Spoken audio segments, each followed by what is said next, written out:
आता एक मोठी बातमी, रिक्षा चालकांना व्यावहारिक मराठी भाषेचं ज्ञान असणं अनिवार्य करण्यात आलेलं आहे आणि या संदर्भात उद्या मोटार परिवहन विभागातील सर्व वरिष्ठ अधिकाऱ्यांची महत्त्वाची बैठक होणार आहे। या बैठकीमध्ये सुधारित नियमांची अंमलबजावणी, चालकांच्या मराठी भाषेच्या ज्ञानाची तपासणी तसंच त्यासाठीची कार्यपद्धती या सगळ्याबाबत सविस्तर चर्चा केली जाईल आणि त्यानंतर चालकांना व्यावहारिक मराठी येतं का याची तपासणी केली जाणार आहे। बैठकीमध्ये आम्ही निर्णय घेऊ आणि 6 महिन्याचा एक कार्यक्रम जो आहे तो कार्यक्रम आम्ही आमच्या अधिकाऱ्यांच्या माध्यमातून राबवून घेऊ। कारण शेवटी मोठ्या प्रमाणात ती संख्या आहे। मी म्हणालो की 9,78,541 वैध परवाने आम्ही दिलेले आणि आमच्याकडे जी काही मराठी भाषेचं ज्ञान प्राप्त झालेले जे काही विद्यार्थी म्हणजे आम्ही आमच्या अभियानामध्ये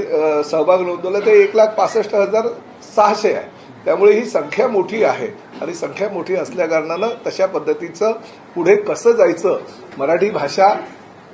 येत असेल तर खूप आनंद आहे, मराठी भाषिक असतील तर खूप आनंद आहे, परंतु महाराष्ट्रात व्यवसाय करायचा असेल, महाराष्ट्रात धंदा करायचा असेल आणि कुणाची जर मगरुरी असेल किंवा कुणी जर मुजोर असेल तर त्याच्यावर परिवहन विभागाच्या माध्यमातून कारवाई करणं हे अटळ आहे आणि